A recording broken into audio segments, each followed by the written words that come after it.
Thank you so much, thank you so much. नमस्कार,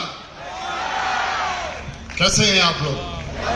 मैं जब भी महाराष्ट्र आता हूं मैं बड़ा ब्लस्ड फील करता हूं, बिकॉज मैं पंजाब में रहता हूं और पंजाब की जो धरती है ना, वहां पे बहुत सारे वॉरियर्स लोग पैदा हुए और महाराष्ट्र में भी ऐसा ही है, बिल्कुल राइट और रॉन्ग। देखिए, कई चीजों का अगर हम लॉजिक ढूंढेंगे तो लॉजिक ढूंढना बड़ा मुश्किल है। कैसे होगा? मुश्किल है। मैं आपको एक वाक्य सुनाता हूं। पंजाब में एक वाक्य हुआ था जिसको बोलते हैं बैटल ऑफ चमकौर साहिब। चमकौर साहिब बोल की जगह वहां पे गुरु गोविंद सिंह अपने 40 लोगों के साथ थे और मुगलों ने घेर लिया था। उसके बाद वहां पे लड़ाई हुई, जम के लड़ाई हुई। वो चाहते तो हथियार डाल सकते थे, वो चाहते तो हिम्मत छोड़ सकते थे, लेकिन उनके पास स्ट्रॉन्ग पर्पस था उस लड़ाई को लड़ने का। और उस लड़ाई में उनके 2 साहबजादे जो उनके बच्चे थे वो भी शहीद हुए। 41 लोगों ने 10 लाख मुगलों से लड़े और हिम्मत हारे बिना उस लड़ाई से जीत के निकल गए बाहर। अगर आप लॉजिक ढूंढेंगे कि कैसे हो गया तो मालूम नहीं चलेगा, लेकिन दिल ने बोला तो करना है तो उन्होंने करके दिखाया, राइट और रॉन्ग।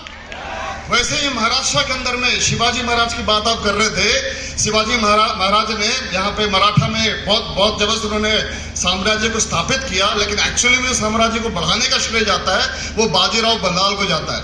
आप सोच के देखो, हमारे से कई लोग डरते हैं कि मुश्किल है, कैसे होगा, लाइफ में स्ट्रगल्स कैसे फेस करेंगे। मैं बात कर रहा हूं यहाँ के बाजीराव बल्लाल के, जिन्होंने 20 साल की उम्र में पेशवा बने, 41 साल की उम्र में इस धरती से चले गए, 21 साल तक पूरे अपने 21 साल के पेशवा राज में वो लड़ाइयां की, 41 लड़ाइयां लड़े, पूरे करियर लड़ते रहे, एक भी लड़ाई हारी नहीं। और दुनिया के 4 बड़े जनरल्स में, लाइक नेपोलियन बोनापार्ट, उस तरह के 4 बड़े जनरल्स में उनका नाम भी आता है। तो आप सोच के देखो, मैं क्यों नहीं खुश होऊंगा कि मैं वैसे जगह से आ रहा हूं, मोहाली से, और यहाँ महाराष्ट्र में हमेशा आता हूं। Definitely I am very much blessed कि एक शानदार टीम के साथ मुझे यहाँ भी काम करने का मौका मिल रहा है। हमारी हिस्ट्री ना भरी पड़ी ऐसी चीजों से जो हमें रोज इंस्पायर कर सकती है, रोज मोटिवेट कर सकती है, हिम्मत नहीं हारने का जज्बा दे सकती है, राइट और रॉन्ग। हम लोग इतने शानदार प्लेटफॉर्म में हैं, अगर इस प्लेटफॉर्म में भी आके अगर हमने परफॉर्म नहीं किया, लाइफ में ग्रोथ नहीं लाया, तो इससे बड़ा कोई और मौका मिलने वाला नहीं है। सो कहते हैं ना कि उदासी और निराशा जिन चेहरों का श्रृंगार करती है, मक्खियां भी उसमें बैठने से इनकार करती हैं। आप सोच करके देखो, इतने खुशनुमा माहौल में भी अगर कोई उदास और परेशान बैठा है तो फिर भगवान उसकी सुन ले। और क्या बोल सकते हैं? खुश हैं आप लोग? एक्साइटेड हैं आप लोग? जिंदगी में कुछ बड़ा बदलाव करना चाहते हैं? इससे शानदार मौका और कुछ नहीं मिलने वाला। अभी सर ने बोला कि लूना था उनके पास और अब मर्सिडीज चला रहे। मैं बोल रहा हूं आशीष मैथ्यू, इस बिजनेस में आने से पहले तक दुनिया भर का ज्ञान था, बस एक 2 व्हीलर भी नहीं था मेरे पास। मेरा ड्रीम था कि मैं लूंगा तो बुलेट लूंगा और लोन में नहीं लूंगा, हार्ड कैश लूंगा। एंड बिलीव मी, मैं सच बोल रहा हूं, आपको मोटिवेट करने के लिए नहीं बोल रहा हूं। 7 साल जॉब करने के बाद भी मेरा वो छोटा सा ड्रीम पूरा नहीं हुआ। इस बिजनेस में आने के बाद बदलाव क्या आया आप देखिए। जब ये बिजनेस हमें कोई बताता तो हम बहुत उतार चढ़ाव नाक तोलना शुरू करते हैं। मेरे ग्रेट अपलाइन जेरो के जैन सर मनाली में आर्मी में पोस्टेड थे, मैं हिमाचल में मंडी में जॉब करता था। जब ये मेरे पास आए तो मुझे ये लगा कि यार मेरे वजह से इनका कुछ भला हो जाएगा, मैं प्रोडक्ट लूंगा तो इनको कुछ कमीशन बन जाएगा। इतनी छोटी सी सोच के साथ मैं इस बिजनेस में एंटर किया था। लेकिन बोलते ना कि एटमॉस्फेयर इन्फ्लुएंस द एटीट्यूड, माहौल फर्क डालता है। आप जिस माहौल में जाते हैं वहां का माहौल आपको मजबूत बनाता है, राइट और रॉन्ग। एक छोटी सी और स्टोरी बताता हूं माहौल के बारे में।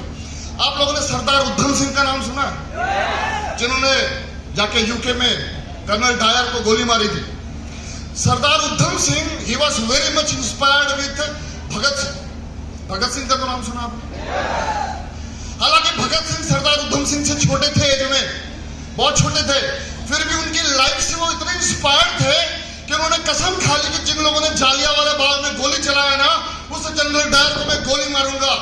हालांकि वो तो नहीं मिला, कोई और जनरल डायर को उन्होंने गोली मारा और ही प्रूव्ड कि इंडिपेंडेंस के लिए हम अपनी जान देने को भी तैयार हैं। और आपको मालूम है भगत सिंह किन से इंस्पायर्ड थे?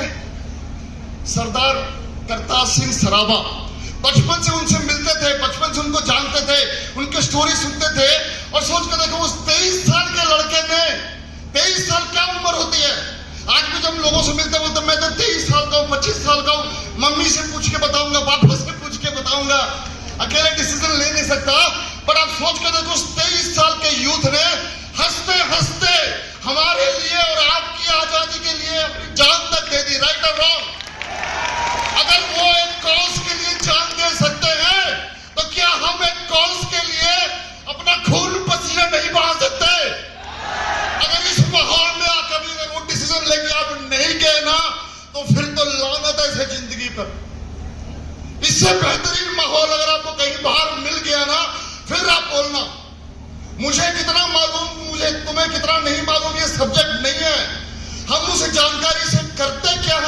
more important.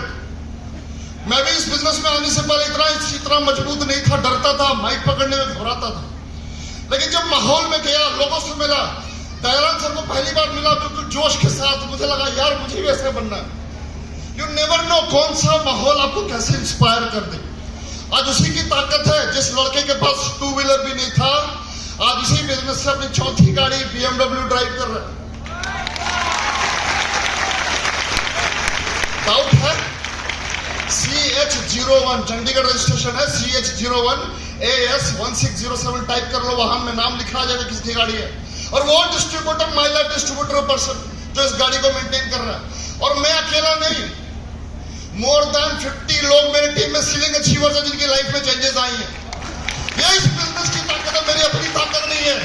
अगर मेरी अपनी ताकत होती तो 7 साल की नौकरी में भी कमाल कर सकता था, राइट और रॉन्ग? अगर आज आप वहां बैठ के सोच रहे हो मैं कैसे कर पाऊंगी, कैसे कर पाऊंगा, शायद आप सही सोच रहे होंगे। आप जिस दिन माहौल में आएंगे, ऐसे प्रोग्राम्स में बार बार आएंगे, तो बोलते हैं ना कि करत करत अभ्यास के जड़मती हो सुजान। होगा, बिल्कुल होगा। उस होने वाली सोच के साथ, उस करने वाली सोच के साथ आप बिजनेस में आइए। No doubt we can do wonders. So thank you so much. जय हिंद।